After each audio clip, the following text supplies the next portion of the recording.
La méthode introspective créée par Paul Diel est une méthode fondée, donc, comme elle le dit elle-même, sur l'introspection, c'est-à-dire sur la capacité qu'a tout être humain de prendre connaissance des raisons, c'est-à-dire des motifs qui le font agir ou qui l'empêchent d'agir, ou qui le font agir dans telle ou telle direction plutôt que dans telle autre.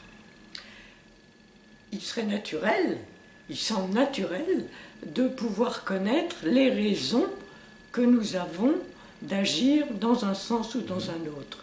Seulement, s'infiltre en nous, tout au moins existe en nous, un élément que Paul Diel a nommé la vanité, qui est un terme qu'on trouve déjà dans la Bible, pour expliquer en quelque sorte la déviation de la prise de connaissance de nous-mêmes. Nous voulons sublime, nous voulons généreux, nous voulons avec le maximum de qualité, ce qui n'est pas le cas. Et devant ce désir, nous avons tendance à nier ou à ignorer des raisons intérieures qui nous font agir et qui ne sont pas toujours nobles comme nous aimerions qu'elles le soient.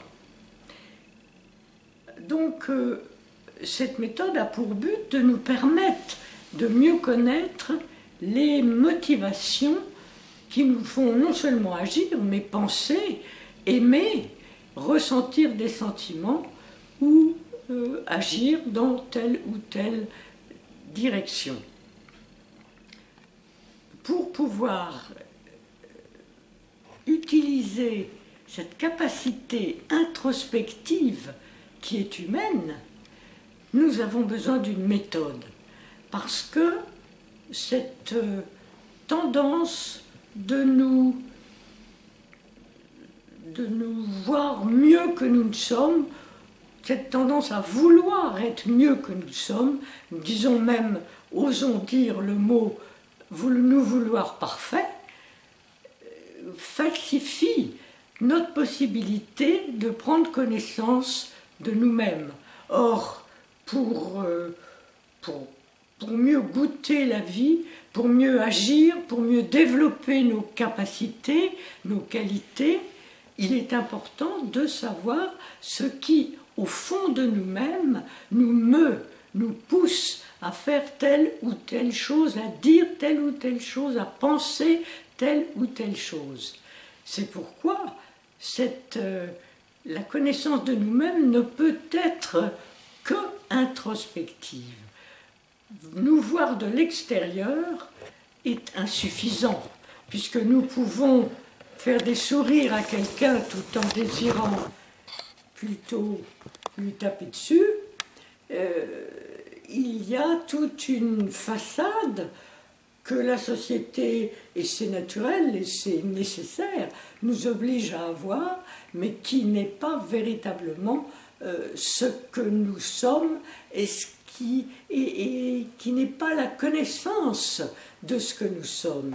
Et c'est seulement la connaissance de ce que nous sommes qui peut nous permettre d'évoluer positivement dans le but, non pas d'être bon, meilleur, de mériter le ciel, mais dans le but d'une plus grande satisfaction. Car nous avons en nous une capacité de lucidité assez grande qui vient de ce que Paul Diel a appelé le surconscient. Et cette capacité de lucidité sait parfaitement si nous sommes dans le juste ou dans le faux. Mais nous sommes très habiles, lorsque nous sommes dans le faux, nous sommes très habiles pour nous justifier et nous faire paraître aux yeux des autres, mais avant tout à nos propres yeux, pour quelqu'un de bien plus sublime que nous ne sommes. Il est naturel que nous aimions la sublimité, mais il est naturel aussi que nous soyons souvent en déficience de cette capacité. Elle demande justement, pour pouvoir se déployer, elle demande une méthode. Rien ne peut se faire sans une rigueur de l'esprit, surtout par rapport à ce problème essentiel de ce que nous sommes. Et une rigueur de l'esprit demande une classification qui n'est pas forcément, comment dirais-je, insuffisante et ennuyeuse et rigoriste, mais qui est un moyen, comme un guide pour nous aider à penser. Et quand la pensée est juste, elle est satisfaisante. Et c'est ce que nous recherchons. La recherche de satisfaction qui nous motive tout au long de notre vie, tout au long de chaque journée, sans bien sûr avoir une conscience très précise de différentes possibilités, mais nous avons des lignes directives d'action que nous suivons, des lignes directives que nous avons établies une fois pour toutes, en quelque sorte. Par exemple, de ne pas provoquer le partenaire en lui parlant de telle ou telle chose qu'on sait sur lequel il est pointilleux.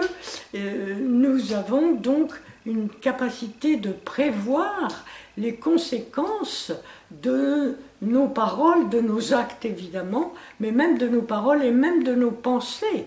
Parce que des pensées négatives, répétées et répétées, finissent par déteindre sur le fond du caractère qui peut devenir un caractère pessimiste et voir toujours les choses du mauvais œil et toujours les choses qui peuvent devenir des catastrophes.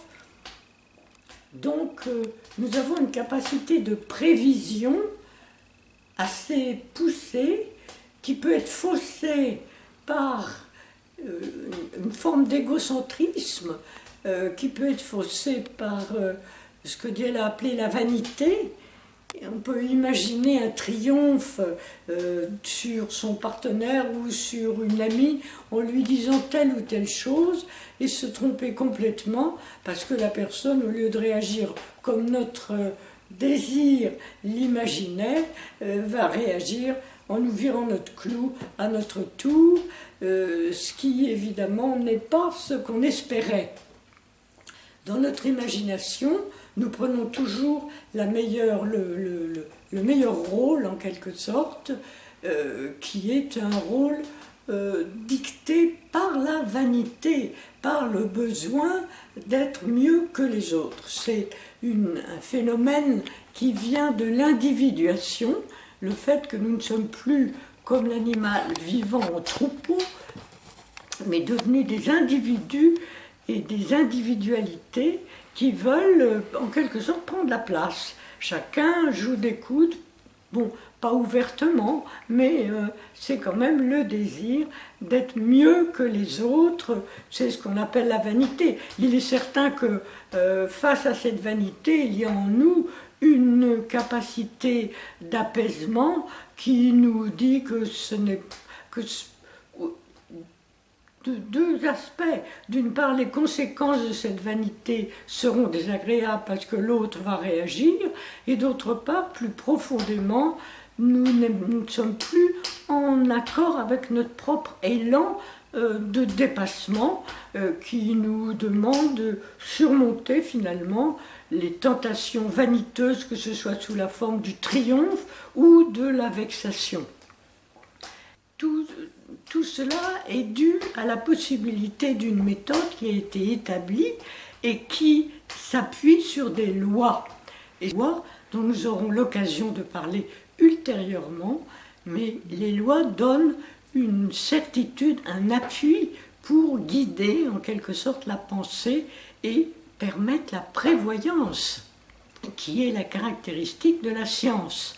Prévoir que telle ou telle pensée, telle ou telle réaction va conduire à telle ou telle souffrance ou à telle ou telle satisfaction.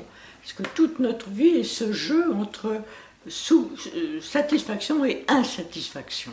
Et donc la pensée elle-même apporte par le fait d'être intimement vécu, apporte la satisfaction ou l'insatisfaction, qui est, pour donner un exemple de recherche de satisfaction, on peut pas rester au lit en laissant de côté, en mettant de côté toutes les nécessités de la journée, et on sait qu'on va aboutir à une insatisfaction, à une impatience, à une irritabilité, parce qu'on ne sera pas en accord avec soi-même, parce qu'on aura paressé au lieu de s'engager dans l'activité nécessaire à cette journée, comme à toutes les journées qui suivront. Donc la prévoyance fait partie de notre capacité humaine, et plus encore de la science qui prévoit à partir de lois. Ce ne sont pas des appréciations plus ou moins fantaisistes ou plus ou moins en rapport avec tel ou tel caractère. Un caractère optimiste va toujours voir les choses du bon côté, un caractère pessimiste va les voir du mauvais côté. Tandis que si on s'appuie sur une loi, la loi d'ambivalence dont nous aurons l'occasion de parler, on peut éviter des erreurs très importantes et très insatisfaisantes. C'est donc le but de connaître ces lois du fonctionnement psychique que nous aborderons les prochaines fois.